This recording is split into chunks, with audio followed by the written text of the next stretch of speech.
No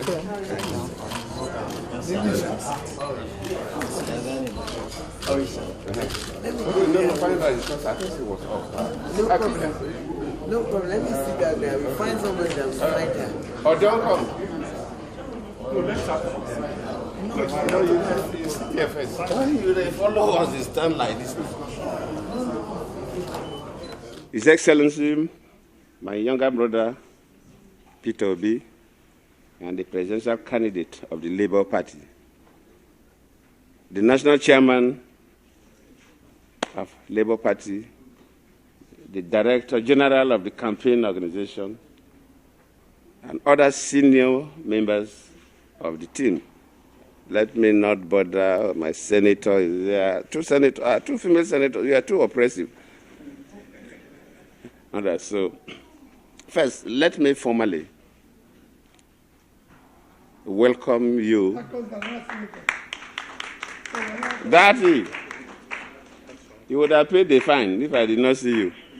You are welcome. Thank you, I finished my protocol before you came in. So first, let me welcome you and your team. I will be very fast because of the time you have to fly to Asaba.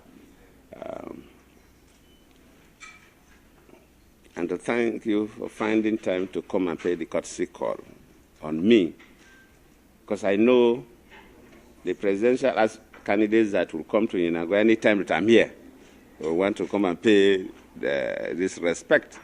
So I have to thank you that you are the first, because I came here 2 days ago. Then yesterday, I went to Abakaliki, came back this morning. And after all, use this unique opportunity to encourage you in what you are doing. Nigeria, for us to move forward, we need unity. So many countries, when you talk about in the late 50s, early 60s, there was prediction that Nigeria and XYZ countries will be at par. I don't want to go into mentioning those names. And you normally ask yourself, why are we still where we are? This was predicted by intellectuals, not ordinary people. People who study the world and look at the world trends and predicted that Nigeria, Brazil, India, blah, blah, blah, will be this. All those countries have left us. But we are still where we are. And we Nigerians must ask ourselves one question.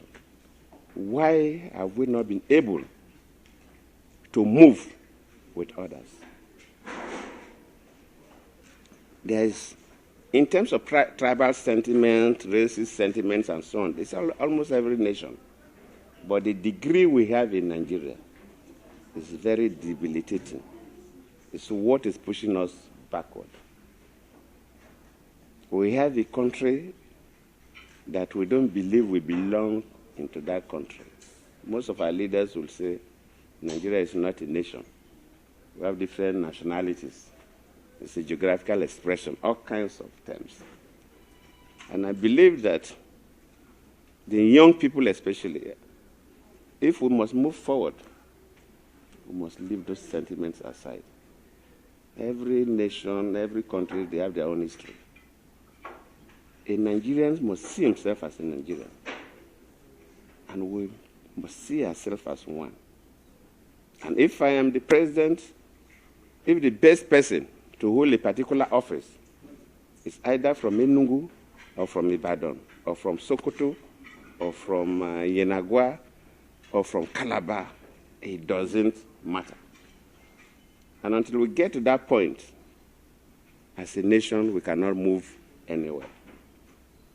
We'll be putting square pegs in round holes and round pegs in square holes because of religious sentiments, tongue sentiments, tribal sentiments.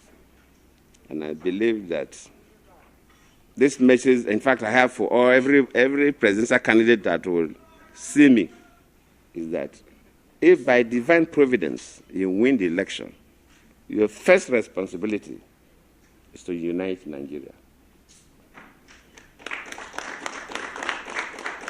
Without unity, we cannot solve our security problems. Without unity, we cannot solve our economic problems. So if you unite Nigeria, that is the beginning of a new Nigeria and a revolution, development or otherwise, that will take place. I've been listening to comments from, of course, the political leaderships, and sometimes even our supporters do more damage than on our behalf. And I must commend you, because your utterances so far have not shown any division. I must commend you on that. And just keep doing what is right, because you are to be if you win, you'll be a president for the whole nation. You will not be a president for any group of people. But I must commend the Labour Party, the utterances. Though sometimes people complain about the media, social media supporters. But to you, nobody has made any negative reference about your vision for this country. So, my brothers, my sisters, thank you for coming. Maybe we'll have time for more elaborate conversation, but on behalf of my family, thank you sincerely for coming to pay us this courtesy call. It's a big honor, because you don't really need to come and see me. I'm just one individual.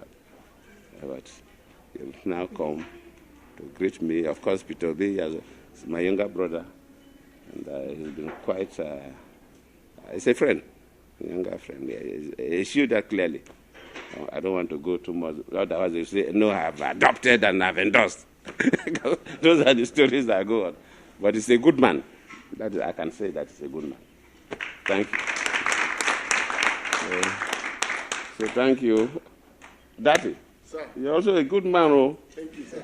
Yeah? And I know you before today. Thank you, sir. So I know you're a good man. Thank you, sir. So thank you. Thank you.